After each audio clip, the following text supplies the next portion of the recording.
On a typical day, after cobbling together an informal breakfast, the painters ventured out of the boarding house with their bundles of paint and canvas in search of paintable scenery.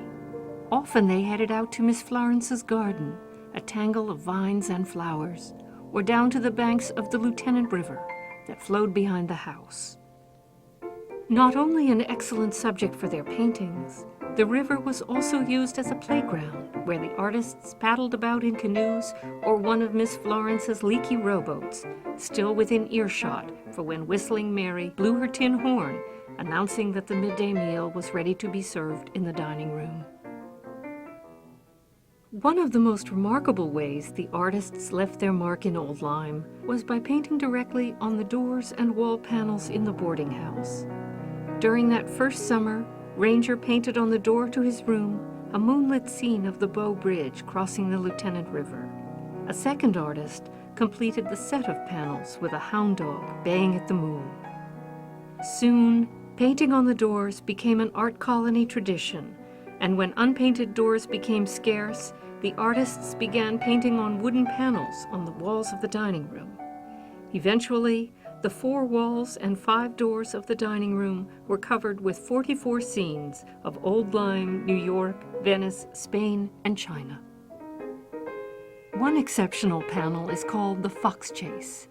Painted over the fireplace, it is nearly 9 feet long and shows many of the artists running down Lime Street toward the white-steepled church in a mock fox hunt. Being invited to paint a door or panel was the ultimate sign of acceptance as a member of the Lyme art colony. Matilda Brown, one of the few female artists accepted into the art colony's nearly all-male ranks, was privileged to paint on the door leading to Miss Florence's bedroom. There, she fashioned one of her celebrated images of calves grazing beneath a shadowy tree. Behind this set of panels was Miss Florence's bedroom, her only truly private space in the house, filled with mementos of her life before she ran the boarding house. The people who stayed in the boarding house with Miss Florence were professional artists and their spouses. These artists did not allow the art students who came to Old Lyme to stay in the boarding house. They needed to find lodging elsewhere in the village. One exception to this rule was Ellen Axon Wilson, the first wife of President Woodrow Wilson. She was studying art with a New York instructor who brought his students to Old Lyme during the summer. Woodrow Wilson, who would be elected President of the United States in 1912, stayed at Miss Florence's with his wife during the summer of 1910. He was not a painter, so the future president spent his afternoons playing golf and evenings talking with the artists of the Hot Air Club. This was the name of the group of artists who complained that it was too hot and stuffy in the dining room and decided to take their meals out to the side porch. Once there, they added to the hot air with all their flamboyant talk about the art world. Soon enough, the other boarders and a few cats joined them on the side porch where they could enjoy a cooling breeze and views of Miss Florence's flower-filled gardens. The paintings that the artists made in Old Lyme can be divided into 2 artistic styles, Tonal Ism and Impressionism. Ranger started the art colony with artists who painted in the tonalist style. These artists painted nature using a limited range of colors. They thought by limiting their color palette to the lights and darks of one color, such as brown, gold, or green, they could best capture the mood of a scene. They often painted at dawn or dusk, or when the air was filled with fog or mist. Because their paintings are often dark, some people teased them, calling them the baked apple or brown gravy school of painting. Others thought their moody canvases were poetic and full of mystery. The painter-child Hassim, probably the most famous artist to come to Old Lyme, introduced Impressionism to the colony. He had spent time in France where the style originated. In both France and America, Impressionists painted with bright colors that they applied to the canvas in bold strokes that were plainly visible. They were less interested in mood than in capturing with immediacy and verve a fresh impression of a scene. When not making paintings, The artists amused themselves with all sorts of activities. Pitching horseshoes or taking a carriage ride to the beach were popular. They organized field days with races, softball games, and competitions. When the painting day was over, and after a hearty dinner was enjoyed in the dining room, the artists moved to Miss Florence's parlor. Evenings were filled with card games, spelling bees, charades, and music. Miss Florence played the piano and often led a band of merry, music-making artists in an impromptu concert. Sadly, the elaborate golden harp her father had brought back from London sat in the corner in disrepair, stringless and silent. The artists also liked to play the wiggle game.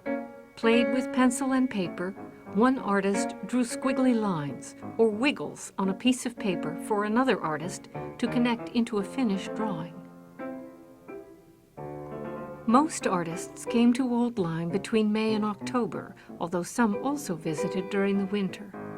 The artists held an art show at the end of each summer to sell their paintings. They framed their canvases and carried them down Lyme Street to the town's library for the big show. Word quickly spread, and people came from as far away as Boston and New York to see and buy the art. The shows also attracted the local farmers who had watched the artists paint their cows, oxen, and sheep. It wasn't long before the sleepy town of Old Lyme was famous and bustling because of the artist colony. By 1910, Miss Florence's boarding house had been the home away from home for many artists and had welcomed many visitors. It was beginning to look shabby.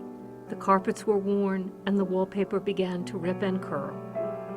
The artists did not want their favorite summer painting spot to fall into ruins, but they knew that Miss Florence did not have any money to fix up the house. She had just spent the funds from a second mortgage to install a bathroom with running water, a telephone, and electricity. To help Miss Florence, the artists secretly began a plan to redecorate the house as a surprise. They sent her away for a few weeks, and while she was gone, the artists worked together day and night, cleaning and decorating the main parts of the old house. They replaced the dirty carpets, hung new wallpaper, and fixed her broken furniture. When she returned home, she was very surprised to find the boarding house looking so fresh and new. The artists kept coming to stay with Miss Florence into the 1930s. They eventually built an art gallery next to her house for art shows, and she became its first manager.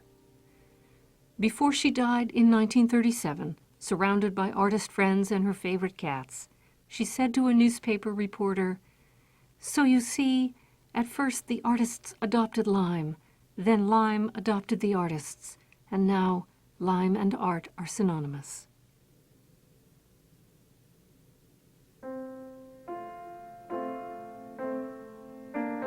Today, the Griswold Boardinghouse is part of the Florence Griswold Museum, a museum of art and history located in Old Lyme, Connecticut.